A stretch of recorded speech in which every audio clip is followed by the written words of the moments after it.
Hello. I'm Dr. Grady McMurtry with Creation and Worldview Ministries located in Orlando, Florida. I used to be an evolutionist, but now I'm a creationist, and I was a trained evolutionist from birth, really.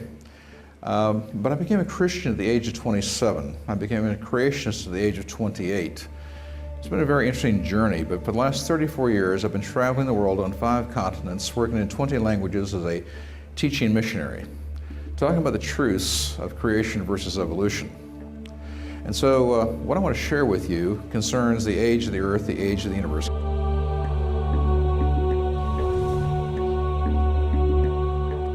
The various theories of evolution declare that the earth and the universe are billions of years old.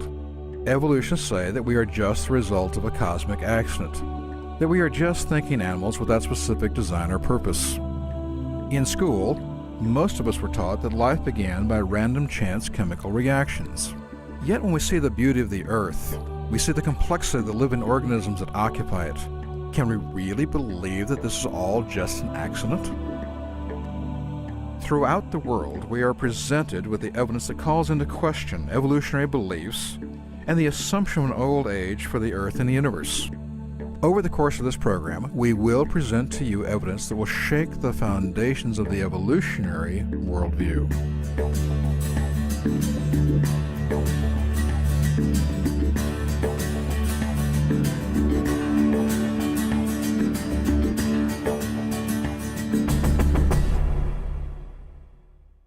Evolutionists say that the earth is, in fact, millions and billions of years old. First of all, you have to understand that they have no proof for this whatsoever. They simply claim it. And you have to realize that evolutionists live and die by 8 words. Those 8 words are so important that you should memorize them. So I want you to try memorizing these words.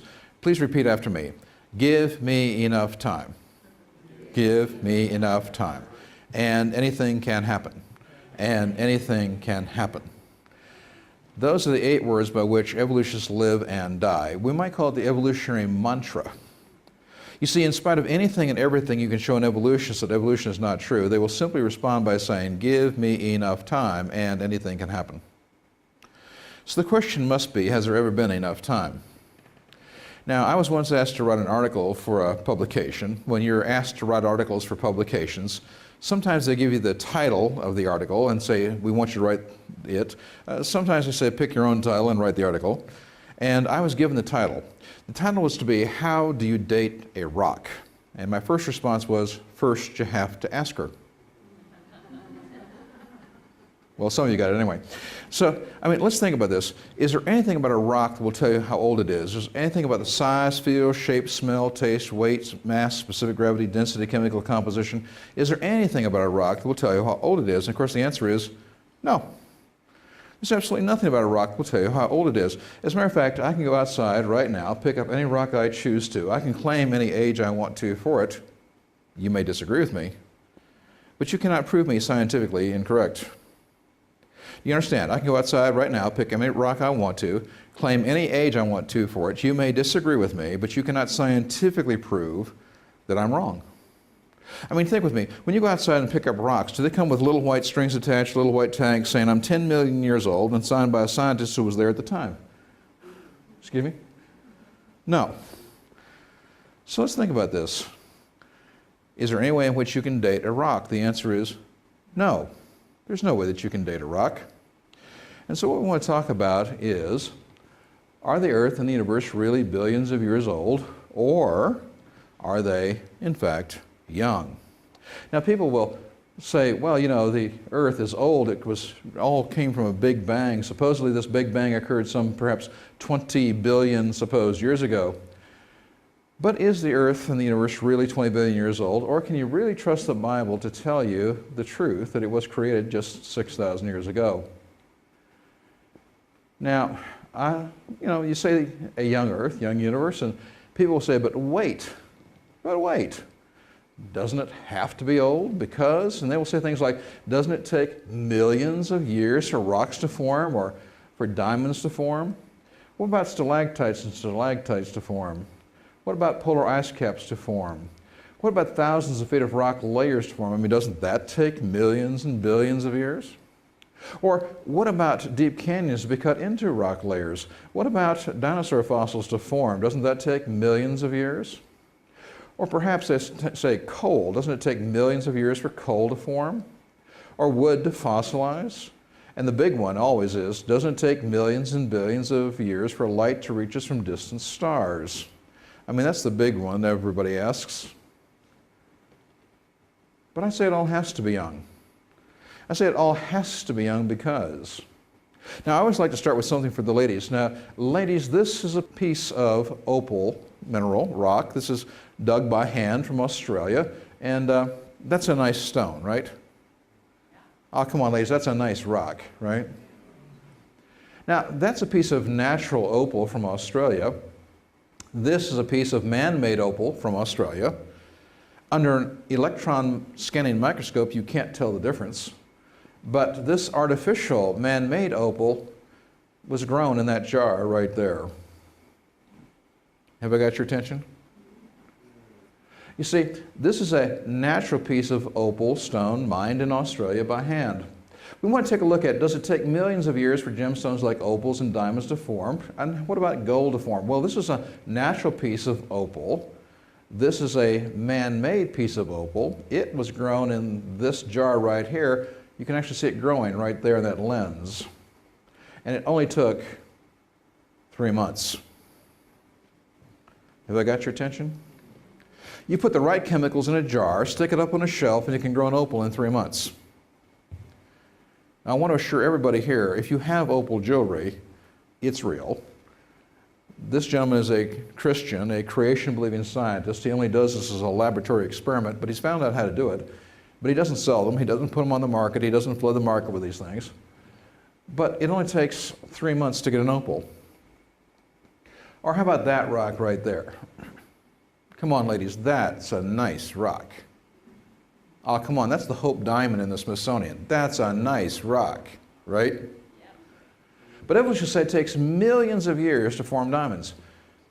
Well, first of all, though, you really know that that's not true, because if you think about it, you know that we've been able to make industrial-grade diamonds for many, many years. It takes a few months. We simply subject carbon to heat, pressure, and so forth. But these are crude diamonds in the sense that they're not gem quality diamonds. They are diamonds, but they're only used for abrasives and grinding and so forth. But are you aware that in 2003, we found out how to make pure, super hard diamonds in only a matter of minutes? Now, it takes high pressure and high temperatures, but it only takes a matter of minutes to get gem quality pure diamonds. Are you impressed? Well, think with me for a moment. You know how scientists are. If we learn how to do something, well, then the next question for a scientist is, how do you do it faster or cheaper or both, right? So the very next year, we found out how to do it at much lower temperatures, much lower pressures, and it only takes 12 hours. Is this interesting? Oh. Well, but you know how it is with scientists. If you learn how to do something, the next question is, how do you do it cheaper or faster or both, right? Well, in 2006, we found out how to make flawless, pure diamonds, up to 10 carats. It only takes 1 day. Today in the United States, you can go into a jewelry store, you can buy a diamond, you can either pay for a natural diamond or you can get a man-made diamond. They're of equal quality. And the man-made diamond's cheaper. And you now have a choice. And let's think about this.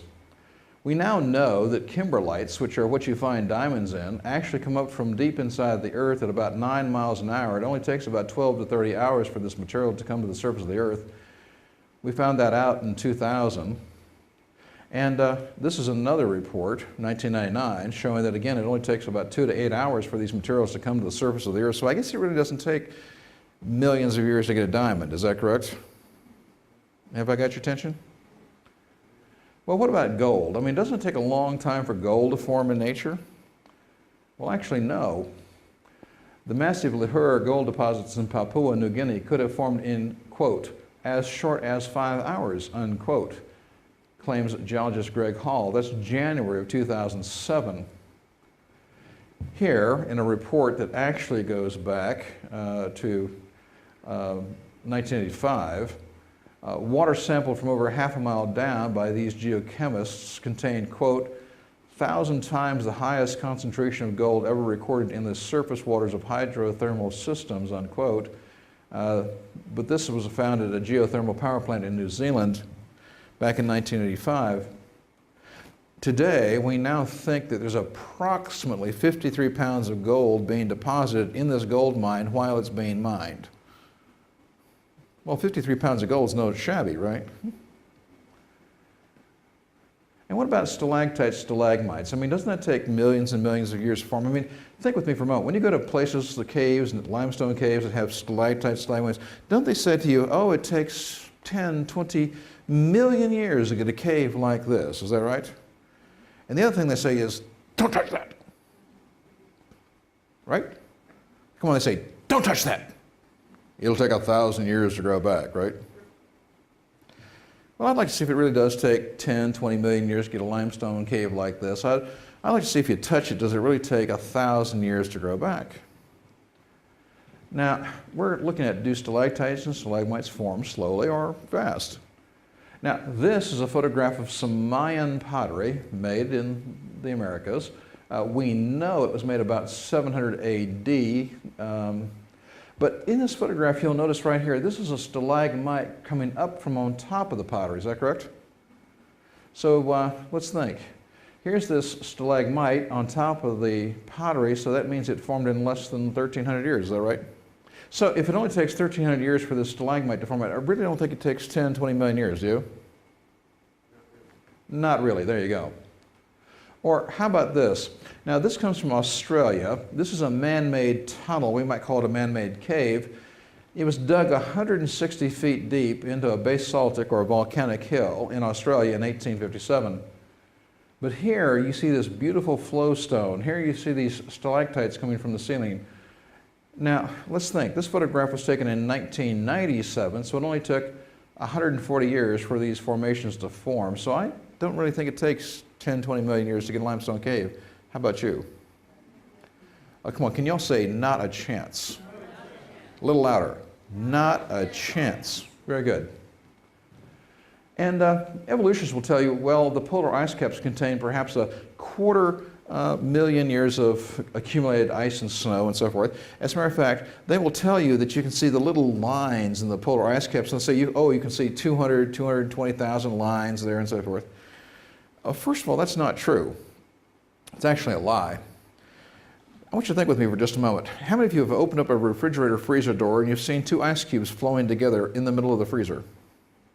Is that right? Oh. Now, it is true that you can see these little lines near the surface at the top and even down into the middle, but once you get down in the middle, the pressure of the ice is so great that those lines simply become invisible, and after that it's just, subjective judgment and so forth. And they'll tell you that these little lines in the polar ice caps, those are just like annual rings in a tree. You cut down a tree, you count the rings, and they say, oh, well, you can see 200, 220,000 lines. They're just like tree rings and so forth. So this tells us that the polar ice caps are 220,000, years old. But I don't think so. I mean, when I was an evolutionist, I used to accept that kind of thing, but I don't believe it anymore. Let me show you why. Now this is a Boeing B-17 medium-range bomber from World War II. This is a Lockheed P-38 fighter from World War II. In 1942, two bombers escorted by 6 fighter planes left the United States to go to England as a part of the war effort in World War II. Now these planes cannot fly directly across the Atlantic. They don't have nearly enough fuel. And so what they must do is they have to fly first to Bangor, Maine. From Bangor, Maine, they fly to Newfoundland. From Newfoundland, they fly to Greenland. From Greenland on to Iceland and on down to England. Now, these 8 planes took off from the U.S. in 1942. They got to Greenland, and they fueled up on the west coast of Greenland. They started across the polar ice cap of Greenland, ran right smack into a snowstorm. This was a complete whiteout. They couldn't go forward. They tried to turn around, find the base they came from, couldn't find the base they came from. They decided they were going to have to crash land on top of the polar ice cap. Now the first plane went in with its wheels down, flipped over. Everybody said that's a bad idea. So the other 7 planes came in with the wheels up and just belly landed. Now, after the storm was over, the crews were rescued, but the planes were left there because it was much cheaper, much faster to just build new planes back in 1942. But in 1988, some enterprising American men remembered that those planes were up there, and there's a lot of money in antique aircraft, especially military, and so they decided to go up and get these planes, you know, rehabilitate them and so forth, make some money. And so they took brooms and shovels up there to find these planes. Now you have to understand, these planes are not heavy enough to sink into the ice. Wherever they landed is where they stayed, okay? So they crash landed in 1942. Planes stay exactly where they landed. Well, it's only been 46 years. Anybody want to guess, tell me how many inches, or if you prefer feet, of ice and snow they found on top? Anybody? I mean, it's only been 46 years. How much ice and snow do you think they found? 20 feet. Thank you. I have an opening bid of 20. Do I have another bid?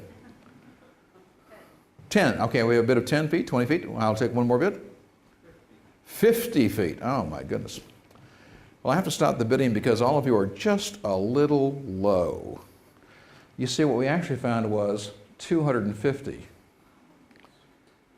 In 46 years, 250 feet of ice and snow had formed on top of the plains. This is a picture of Glacier Girl as she looked when found 250 feet below the surface. They had to come back. They couldn't find the planes. They took back the brooms and shovels, came back with sonar and radar that would penetrate the ice, finally found the planes 250 to 270 feet below the surface. They actually had to come back with heavy equipment, bore these big holes all the way down 250 feet. They've actually disassembled her, brought her back up in pieces, reassembled her. She's one of the few flying P-38s in the world today. So let's think. It only took 46 years for 250 feet of ice and snow to pile up on top. That's 5.4 foot per year. Is that correct? I don't think those little lines in the polar ice caps are annual rains. I don't think those are years. I think those little lines are individual storms. That would be much more reasonable, wouldn't it? Oh. Now this is a picture of the Upper Grand Canyon of Arizona. And here you see hundreds and hundreds of layers of rock, right? I mean, it's a beautiful area. Now, evolutionists would tell you that these layers could span millions and millions, even hundreds of millions of years, but I would like you to think about it something for just a second. First of all those layers you see here are sedimentary rock. Now, what is sedimentary rock? Well, it comes from the word sediment, correct? So if I had a glass of water here and I threw dirt and sand into the water, whatever settles to the bottom would be called sediment, correct? So sedimentary rock is water deposited rock. You remember from school there's only three kinds of rock: igneous, metamorphic, and sedimentary. All these layers of rock you see here are sedimentary rock. What you really see here are just layers of dried out mud. That's everything you see here. These are just layers of dried out mud. And I say it takes just 1 year to cut that canyon.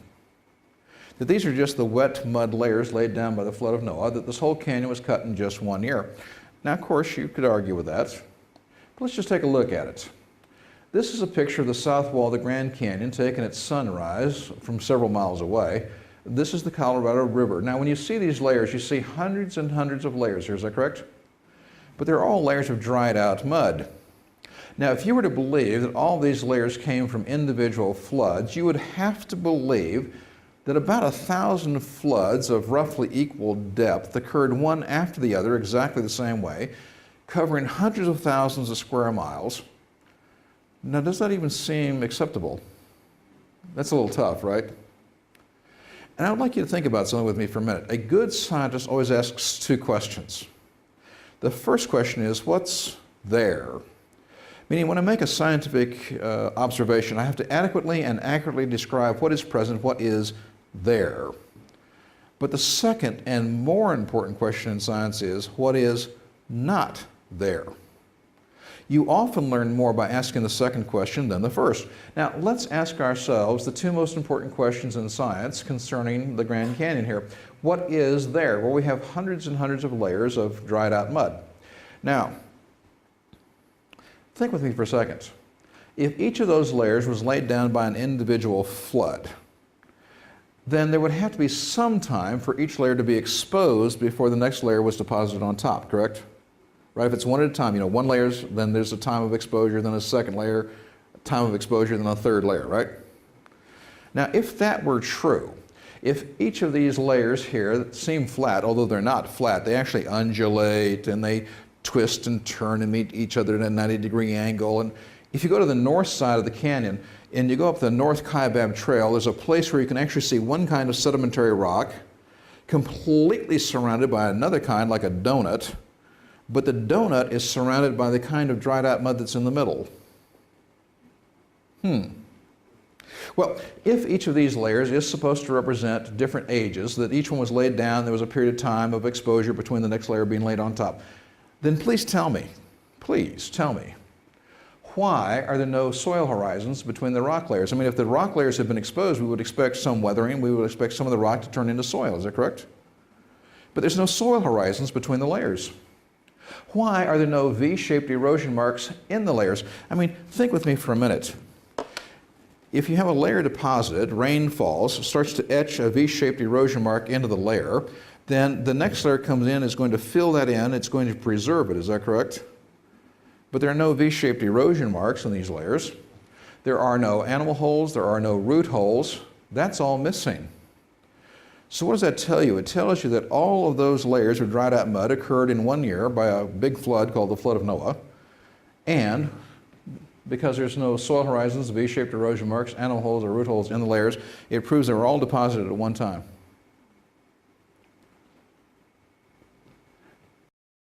Now, there are evolutionists who rely heavily upon radiometric dating processes to determine the age of a rock. Now, understand, anytime I use a big word, I always wanted to define what it means.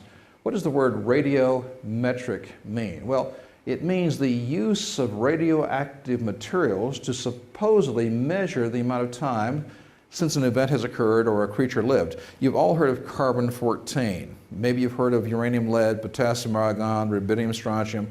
There's all kinds of these, but carbon-14, potassium, argon, rubidium, strontium, uranium, lead, those are the ones that most people know of. Actually, there's over 80 of them. And they say that you can date a rock, millions, billions of years old using these radiometric dating processes. However, that's not true. First of all, none of them work. Not one of them works. Carbon-14 doesn't work. Even the man who invented it, Dr. Libby, admitted it didn't work. But none of them work. First of all, none of them work because they all start with 5 false assumptions, and carbon-14 has 7 false assumptions. Now, would you agree with me that if you have a dating technique based on 5 false assumptions or 7 false assumptions, then you're not going to be able to get a reliable date, is that correct? I mean, that's right. You also have to remember that in the case of carbon-14, that the Flood of Noah would drastically change the carbon cycle, so that really throws it off. And then would you agree with me on something? If these things actually worked, if they did, and you could use 2 different methods on the same rock, wouldn't you expect them to be approximately the same date, about the same age and so forth? Is that right? I mean, agreed? If you could use 2 different ones on the same rock, if they work, they should be about the same, right? Okay. How about if I was within 10%? Would that be satisfactory? I'm willing to negotiate. What do you want, 15%? 10s, okay, well, I got 10s enough, okay. Well, good. Well, here's the problem, you see. Not only do these methods not work, there are major contradictions between different dating methods used on the same rock. For example, this is Sunset Crater National Monument. It is south and east of the Grand Canyon in Arizona. It's a relatively small volcano, beautiful though. It gets the name Sunset because these cinders at the top just glow at sunset. Now, anybody who knows anything about Arizona, New Mexico, that part of the United States would know that there's a large number of Indian ruins in this area. As a matter of fact, there are Indian ruins right in the park area. And so let's think. We know that this eruption can be dated at about 900 years ago. We can do that by tree ring countings because 900 is not a big deal. And we know that there were Native American Indians living in the area. First of all, there are remains of their houses and so forth are there. And also, in the cinder cones, in the lava flows from this eruption, we found Native Indian artifacts. So we know that there were people living there at the time that the eruption occurred, and some of their artifacts were trapped in the material from this eruption. So, There were native Indian artifacts found in the lava flows and cinder cones. Now, this is volcanic rock. Now, when it comes to volcanic rock, the method of choice here would be the potassium-argon method of dating. And so we potassium-argon dated some of this material, and the laboratory that did the work came up with a date of 210 to 230,000 years old. I think that's more than 10%. Am I right here? Oh. Or what about this rock? This comes from Australia. This is a piece of volcanic rock from an eruption in Australia. Inside the rock, when we cut it open, we found this burned wood. It's really charcoal. So let's think. This volcano erupted. The rock completely surrounded a piece of wood. There's no question there's no contamination here. The rock completely sealed the wood inside. Now, the heat of the lava caused the wood to burn.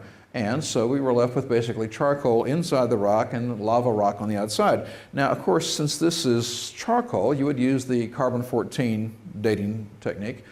And the rock is volcanic, so you would use the potassium-argon technique. Now, understand, please, I don't agree with these dates. You do understand that. I believe the Earth and the universe are 6,000 years old. However, the laboratories that did the dates got, for the carbon-14 date on this wood, an age of 45,000 years old. Now, again, I don't agree with it, but that's what they got. The lab that did the potassium-argon date on the piece of lava got a date of 37 million. I think I see a problem here. I think that's more than 10%. Am I right here?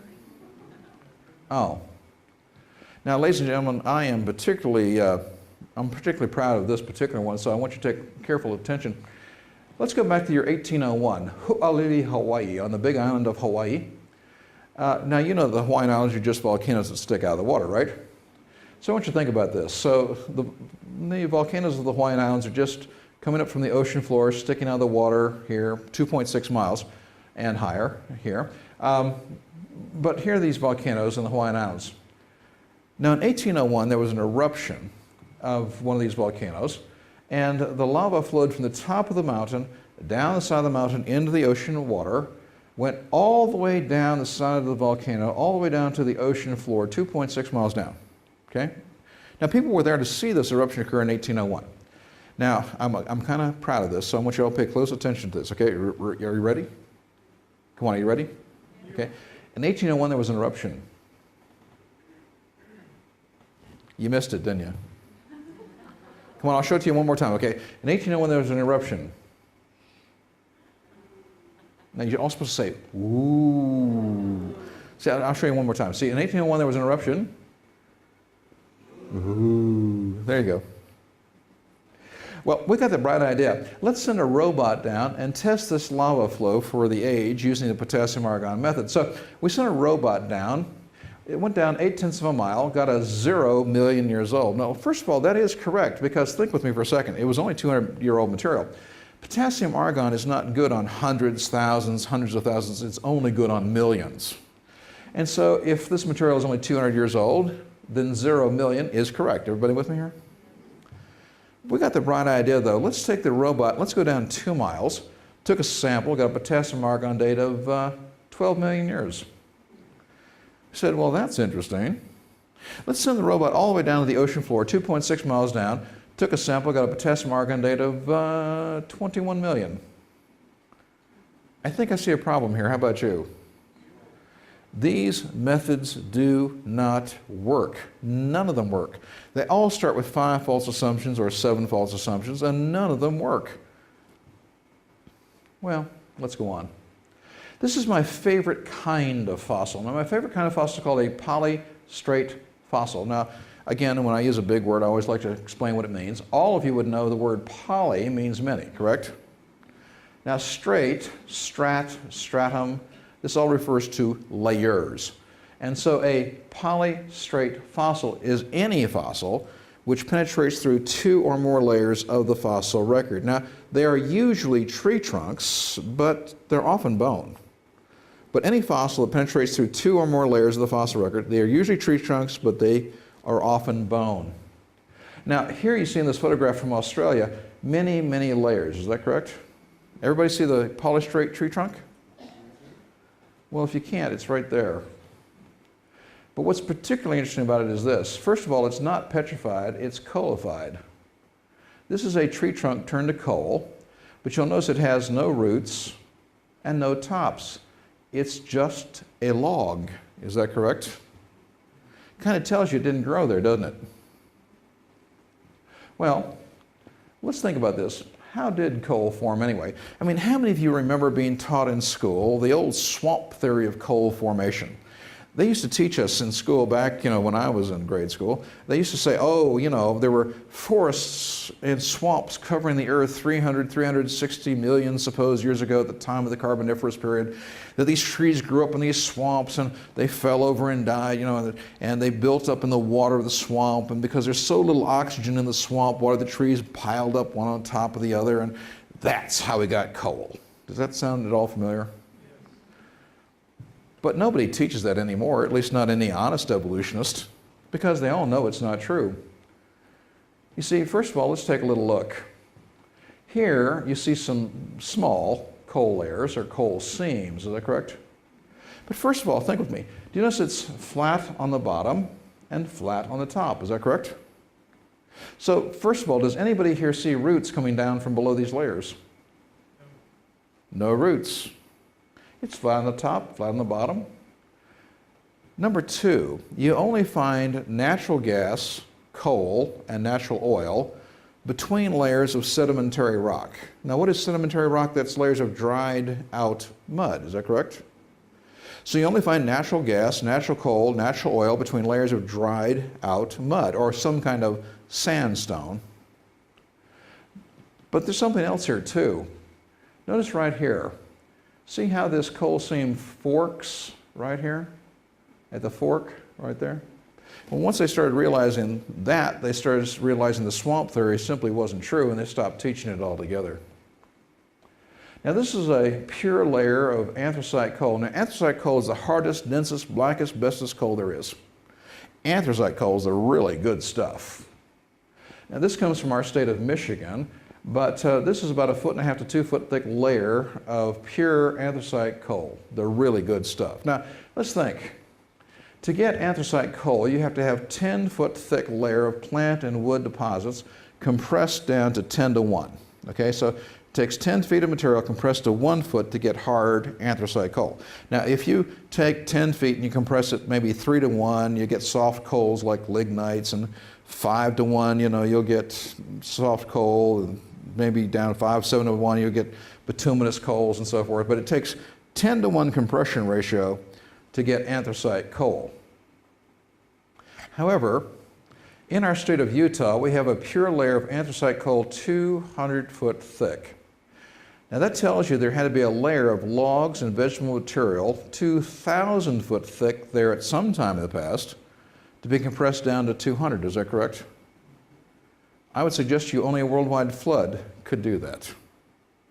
A layer of logs and wood, 2,000 foot thick, all in one place, all at one time, would require a worldwide flood. And this is a bell found in 1944 in medium grade coal in our state of West Virginia, but the coal is supposedly 300 million years old. Oh, it's a very unique alloy and has a iron clapper on it and so forth. But this is a pre-flood bell used between creation 6,000 years ago and the flood of Noah by somebody, and trapped in the coal from the flood. And doesn't it take millions of years for fossils to form? I mean, I grew up on the campus at the University of California, Berkeley.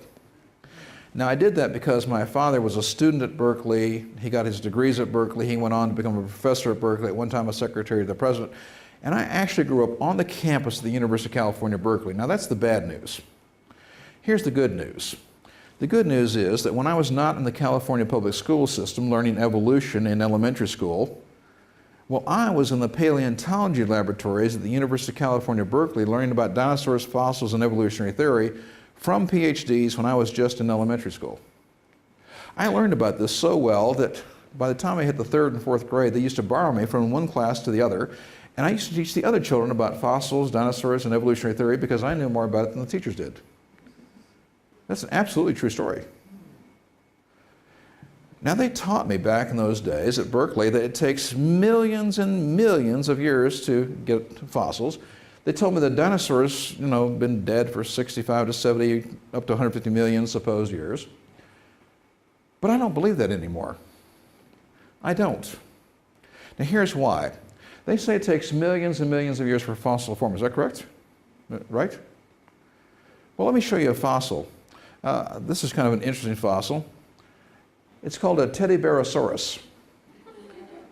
Now, this Teddybearosaurus fossilized, it only took 4 months. This was formed along the Thames River in England. There's a place where they have this overhang and a walkway underneath, and it's limestone rock, and there's water that comes over the limestone rock along the Thames River there, and people actually walk along underneath, and they tie tennis shoes and teddy bears and other things, Coca-Cola bottles, on long strings, and they come back, and 4 months later they have a fossil. You're not impressed? Well, how about this fossil? This is a coil of man-made rope, but this fossilized in only 2 weeks. Are you impressed? Well, if you're not impressed yet, how about this? I think you'll agree, that is a fossilized fish, is that correct? But this fossil fish is quite interesting. You see, according to the evolutionists who found it, it died and was fossilized in less than 5 hours. Oh yeah. You see, this comes from Brazil. The Santana Formation was reported in 1989, but we found fossil fish with fossil gills, fossil muscles, fossil stomachs. The evolutionist paleontologist who found it did not allow his theory to get in the way of a good scientific observation. I applaud him for that. I really do. I really do. And he said this, quote, "What is clear is that the fossilization process took place moments after the fish died and was completed within only a few, probably less than 5 hours," unquote. But he went on to say this, in this case, quote, "Instantaneous fossilization," unquote, "is suspected to have been the very cause of death." Did you get that? DOA, fossil. This evolutionist paleontologist was making a valid scientific observation. I do applaud him for this. He was being honest. He didn't let his theory get in the way of his, observation. And he made a good scientific observation. What he said was, based upon what he found, the cause of death might well have been fossilization. So I guess it doesn't take millions of years to get a fossil, is that right? Oh. And then we have helium missing from the Earth's atmosphere. Helium is made in the crust of the Earth by the decay of radioactive material. It's the only way helium is basically made on Earth. Now, let's think about this. It's produced by the decay of radioactive materials like uranium in the crust of the Earth. Now, when that helium is made in the crust of the Earth by the decay of radioactive materials, it leaks out through the rock because it's an inert gas. It won't combine with anything else. It leaks out of the rock and into the atmosphere. Now, it is not lost into outer space. As a matter of fact, we actually get a slight addition of helium to the Earth's atmosphere by cosmic winds, but it's not lost into space. So whatever helium has been made on Earth is still basically here. The problem is this. Though it escapes in the atmosphere and stays here, there's only enough for the atmosphere to be less than 2 million years old. Now I would find it problematic to have an Earth that was 4.6 billion years old, but an atmosphere that was less than 2 million. How about you? And here, there's too much salt in the Dead Sea. Now here's a satellite photograph of Israel. Here's the Sea of Galilee, the Jordan River, the Dead Sea here. But the Dead Sea has too much salt in it for it to be old. The north end today is 31% salt, the south end 37% salt. This is why you can't drown in it unless you strap on about 500 pounds of lead weights. But think with me for just a moment. All this salt would actually accumulate in less than 13,000 years. But evolutionists will tell you that the Jordan River Valley, this volcanic rift valley that we have here, they will say it is anything from 5 to 10 up to 20 million years old. But think with me for just a second. If in fact the Dead Sea were, and the Jordan River Valley were 5, 10, 20 million years old, well, that means that the Jordan River flowing into the Dead Sea would have to be cleaner than distilled water for 20 million years. Anybody here ever seen the Jordan River? It's not that clean, right? So this is what we call a regional geochronometer, but it simply shows that this is not 5, 10, 20 million years old. It's less than 13,000 and totally acceptable with only 6,000, or in fact 4,500, which is from the time of Noah's flood. I'm sure you've also all noticed that the moon is moving away, right? You all had noticed the moon is moving away, right? Where are your powers of observation, people? The moon is moving away from the Earth at a staggeringly fast rate. Come on, are you all ready to be staggered? Come on, are you all ready to be staggered? Well, the moon is moving away at a staggeringly fast rate. It's moving away at 2 inches a year. Come on, 2 inches a year. Aren't you staggered? You're not? Well, you should be. Think with me for just a second.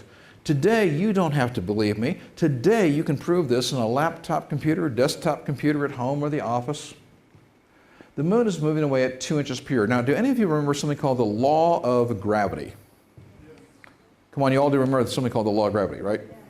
And the law of gravity says basically that as two objects get closer together, there's a stronger and stronger pull together. Is that right? Now, it's an inverse square law. You half the distance, you quadruple the force, and so forth. But you plug the formula into a laptop computer today, and you can prove to yourself, think with me, if the moon is moving away at 2 inches per year now, well, if I go back 1 year, it would be 2 inches closer, correct? Another year would be 2 inches closer. But as the moon starts to come back towards the Earth, well, then the force of gravity starts to increase. Is that correct? And the rate at which the moon comes back gets faster and faster, correct? Now, again, as I said, you can prove this in a laptop computer. If you go back in time, the moon would come back in, spiral in, and hit the Earth 1.4 billion years ago. Now, evolutionists say that the Earth and the moon are the same age. They say they're 4.5 to 5 billion supposed years old. Most of them say 4.6 billion. But if evolutionists were telling the truth, then that would mean that the moon was attached to the Earth for the first 3.6 billion years. Is that correct? And then it has been moving away ever since. Have I got that right? Hello? Now, there's something else I want you to notice here. Did you notice the bouncing arrow? And did you notice down here, I'm going from the age of the Earth at 4.6 billion, and it's getting younger. So did everybody see that now? I want you to, okay, right, here's the bouncing arrow. And then the age of the Earth gets younger. See how, was that cool? Oh, come on, that was neat, right? Thank you. Well, you want to keep watching these bouncing arrows. You also want to keep, watching the bouncing arrows and the age of the Earth getting younger down here, okay? Just kind of keep that in mind as you're watching the slides. Well, let's think about this too. If the moon comes back towards the Earth and the force of gravity gets ever larger, well, what's it going to do? Well, what is the major physical impact of the moon upon the Earth? It is tides, correct? Now, if the moon starts to come back towards the Earth, well, let's think about this. If the moon comes back towards the Earth, the tides would get higher and higher, correct? Right? Now, if you go back 1/2 billion years, and again, just on a laptop computer, well, the tides on Earth would rise 1 mile high twice a day. I think my first question would be, do you know how to breathe underwater? And keep in mind, if the tides rise 1 mile twice a day, just in your mind start thinking about erosion for just a minute, okay? Now, another argument that evolutionists use, supposing that the universe is, well, millions and billions of years old, they say it takes millions and billions of years for light to travel here from distant stars, distant galaxies. Is that correct? Now, I'd like to ask everybody a question. How many of you were taught, as I was, the speed of light is a constant? Come on, in school they taught us the speed of light is a constant, right? 186,000 miles a second, 300,000 kilometers a second. Is that correct? But how many of you know that's not true? The speed of light is not a constant. As a matter of fact, if you're looking for this material, I have it on my website in a free article you can just download. And I'm citing mostly evolutionary scientists. But the fact of the matter is, the speed of light is not a constant. You see, these are just some of the citations of work done in the last few years But we've actually been able to measure the speed of light slowing down since 1675, when Romer made the first measurements of the speed of light in an accurate way. But research done in the last 10 years has been able to actually accelerate light, decelerate light, and even stop it and start it again. Now, if you can speed it up, slow it down, stop it, and start it again, would you agree with me it's not a constant? Is that right? Oh. Now, I will point out, too, here, the creation astronomer, Dr. Barry Sutterfield of Australia, using one method of scientific approach in astronomy, and Dr. Trotsky, who is from Nizhny Novgorod, Russia, which is my sort of headquarters in Russia. I always go to Russia twice a year. I've been there 28 times and so forth. But he is an atheist, but he's an astronomer working in Russia in Nizhny Novgorod, and Dr. Sutterfield working in Australia, one a creationist, one an evolutionist, and using two totally different methods of scientific proof, have come to the same conclusion. Both of them conclude that at one time recently, the speed of light may well have been 10 million times faster than today. Now, if the speed of light were 10 million times faster than today at some time in the recent past, I think that would drastically change your idea of how long it takes light to get here from distant objects. Is that correct? I think so too. And I'm sure you've all noticed that the galaxies are rotating too fast. Is that right? Come on, you had noticed, right? You hadn't noticed? Where are your powers of observation, people? Yeah. Now, not all galaxies rotate, but there are two kinds of galaxies specifically that do rotate. And when we take a look at these rotating galaxies, it doesn't matter how far across the universe we see, they're rotating too fast. Evolutionists call this the winding up dilemma. They've known about it for over 60 years. But it doesn't matter how far away we look in the universe, we see distinct spiral galaxies at great distances in every direction. Now, I want you to think about this for a second. When we see these spiral galaxies, we see clear spirals, we see individual stars at great distances, but these galaxies are rotating. Now, we can measure how fast they rotate. Now, if you think about it, if some of these galaxies were as old as evolutionists claim, they would be 100 to 200 turns since they were created or came into existence. But if they had turned 100 to 200 times, when we take a picture of them, they should just look like a smear on the photographic plate. But instead, we see them as distinct spirals with just 1, 2 turns perhaps at great distances. This tells you they haven't been rotating all that long. As a matter of fact, it limits the age of these galaxies to, at most, well, a few hundred million years old. Now, if the universe is less than a few hundred million years old, then the Earth must be less than a few hundred million years old. Is that correct? You all are watching the bouncing arrows, right? Okay, I'll do that one more time now. Okay, see? There's the bouncing arrow, and the age of the Earth gets younger, right?